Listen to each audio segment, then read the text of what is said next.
दादा सबके चहेते थे, दादा सबके आदर्श और प्रेरणा स्रोत थे। उनका ख्वाब था कि हर घर में एक कमाऊ बेटा हो। नमस्कार, लाइव सिटीज देख रहे हैं आप और मैं आपके साथ राजेश।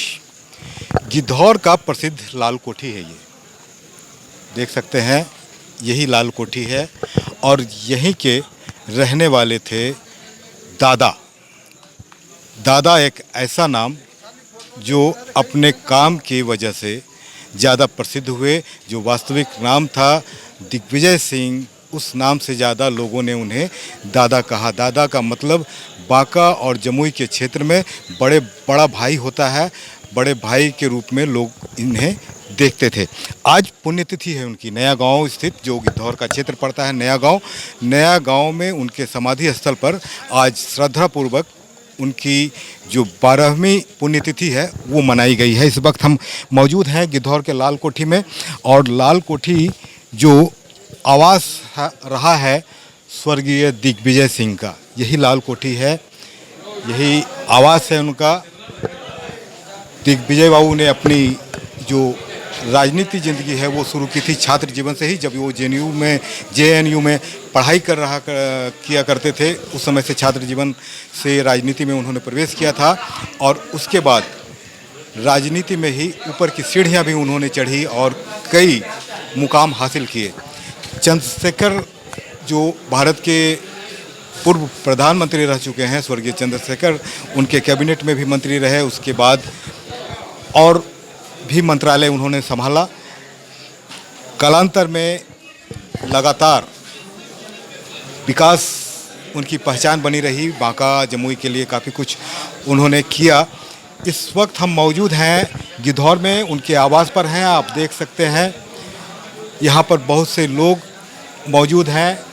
हम बात करेंगे इनसे भी और जो उनकी धर्मपत्नी हैं, बांका से सांसद रह चुकी हैं, पुतुल कुमारी, उनसे भी हमारी बात होगी, हम बात करेंगे। क्या कुछ कह रहे हैं? आज नेताजी पुण्यतिथि है दादा की, क्या कुछ कहना चाहेंगे? बहुत करीब रह चुके हैं शुरू से ही आप। हाँ, करीब तो रहे।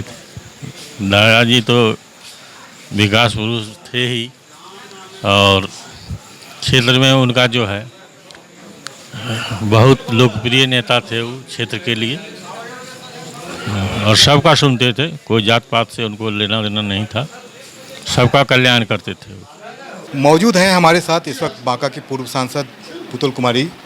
बात करते हैं आज चूँकि दादा का 12वीं पुण्यतिथि है, इस मौके पर आज पुण्यतिथि है, दादा की 12वीं पुण्यतिथि आज हुई है। किस रूप में देख रही हैं? क्या कार्य अधूरा रह गया जिसे पूरा करना चाहेंगी जो अब तक नहीं हो पा रहा है? बहुत सी बातें होंगी इस तरह की। देखिए, दादा को गए 12 साल हो गए हैं और इतनी संख्या में जो लोग आए हैं तो इससे यही विदित होता है कि दादा सबके चहेते थे, दादा सबके आदर्श और प्रेरणा स्रोत थे। तभी इतने समय के बाद एक राजनीतिक व्यक्ति के लिए लोगों के मन में इतनी श्रद्धा और प्रेम है। ये जो सब लोग आए हुए हैं, ये कोई स्वार्थ से प्रेरित नहीं है, ये सब प्रेम से प्रेरित होकर सब आए हैं और इतने समय में उनके दादा के प्रति उनके में जो प्रेम है वो दर्शा रहा है कि दादा के आदर्शों के पर चलना चाहते हैं। और जहाँ तक बात होती है कि दादा के विकास के कार्यों की, तो दादा ने विकास के कार्यों की शुरुआत की थी। उनका ख्वाब था कि हर घर में एक कमाऊ बेटा हो। जो बिहार में पलायन का रेट है, माइग्रेशन रेट है उससे वो कम हो जाए। हर घर में एक कमाऊ बेटा होगा तो बिहार की गरीबी, बांका की गरीबी, जमुई की गरीबी दूर होगी। और इस दिशा में एक एक कदम बढ़ भी रहे थे और यही सपना था दादा का। और हम लोग इसी को देखेंगे कि विकसित बिहार कैसे बनेगा, विकसित बांका, विकसित जमुई कैसे बनेगा, ये इसी रास्ते पर हम लोगों को चलना है। दादा के बाद बांका की जो सीट है वो आपने भी संभाली है। अभी श्रेयसी जमुई से विधायक हैं, काफ़ी कार्य कर रही हैं।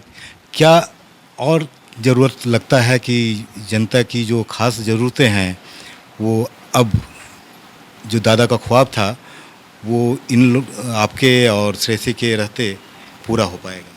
निश्चित रूप से पूरा होगा। मैंने अपने समय में जो काम मुझे मिला मैंने जिम्मेवारी निभाई है और श्रेयसी उसको और बहुत बेहतर तरीके से निभाएंगी। मुझे इस बात का पूरा विश्वास है। श्रेयसी समझदार भी हैं, राजनीतिक अनुभव भी है और बहुत छोटे समय से मेरे पिता के साथ में रहकर राजनीति भी कर चुकी हैं, राजनीति के क्षेत्र का भी अनुभव ले चुकी हैं। और अभी चुनाव को भी लगभग 2 साल हो जाएंगे उनको विधायक रहते हुए। श्रेयसी बखूबी इस काम को अंजाम देंगी। दादा ने सत्ता के खिलाफ भी कितनी बार लड़ाई लड़ी, विकास के लिए जाना जाता रहा उन्हें। कई कार्य जमुई में भी जो चाह रहे थे कि यहाँ के युवाओं के लिए, उनके रोजगार के लिए, अधूरा रह गया। क्या कहेंगे? देखिए, ये दोनों दो तरह की बातें हो गई कि सत्ता के खिलाफ लड़ाई करना या सत्ता के साथ लड़ाई करना। मुख्य उद्देश्य आपका क्या है? मुख्य उद्देश्य है कि रोज़गार का सृजन कैसे हो, हमारे युवकों को रोज़गार का अवसर ज़्यादा से ज़्यादा कैसे मिले और जो जनहित के लिए जो कार्य जरूरी हो उस कार्य को करने के लिए चाहे सत्ता के साथ रहना पड़े, सत्ता के खिलाफ रहना पड़े, ये नहीं होता है। लोग चाहते हैं कि जनहित का काम हम किस तरीके से कर सकें।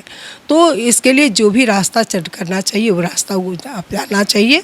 और मुझे लगता है कि अभी जो भारतीय जनता पार्टी की जो सरकार है वो रोज़गार सृजन का कार्य जिस तरीके से कर रही है, अभी आप लोगों ने देखा था, आप मीडिया के लोग हैं, आप जानते हैं अग्निवीर जो योजना का जो भी लॉन्च किया गया, जिसके बारे में बताया गया और काफ़ी लोगों ने उसका विरोध भी किया, काफ़ी लोग सामने भी आए, सकारात्मक सोच वाले भी लोग आए, नकारात्मक सोच वाले भी लोग आए।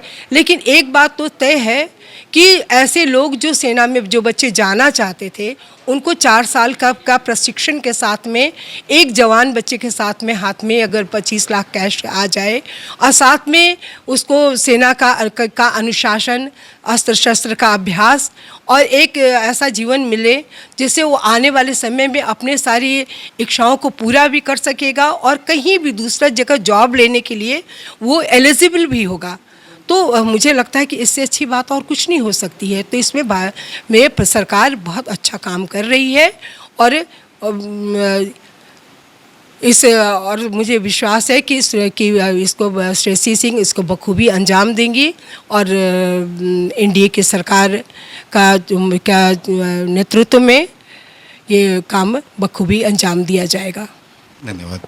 तो सुना आपने, बांका के पूर्व सांसद पुतुल कुमारी थी, बता रही थी सरकार का काम हो रहा है, सरकार अच्छा काम कर रही है।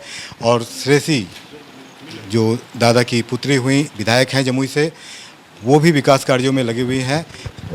अग्निवीर पर भी इन्होंने कुछ बातें कही, जो बातें पार्टी के स्टैंड पर है, स्टैंड के साथ इन्होंने अपनी बातों को रखा।